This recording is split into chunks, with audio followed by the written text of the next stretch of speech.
पाठून तिकडून घुसतोय आणि आम्ही काय केलं तिकडून पण आलो. एका घराला आम्ही तलांतद्वारे सांगितलं आहे.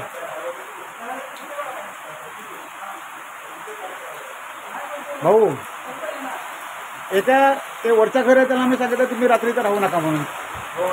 त्यांना तलांतरी सांगितलं तुम्ही दुसऱ्या काय कोणाच्या तरी घरात जा.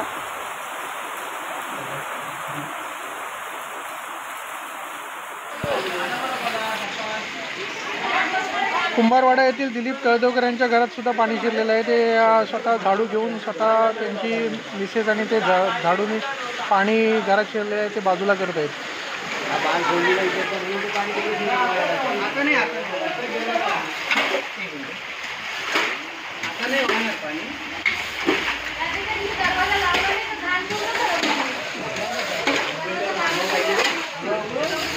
शासनाने ताबडतोब याचे पंचनामे करावेत अशी आमची केळशीवाल्यांची सगळ्यांची मागणी आहे की पंचनामा करून यांना नुकसान भरपाई मिळावी. ही अशी परिस्थिती या पावसामुळे झालेली आहे. 1 ऑक्टोबर 2023 रोजी इतका पाऊस पडला आहे की जसं काय ढगफुटी झाल्यासारखा पाऊस केळशी गावात पडला.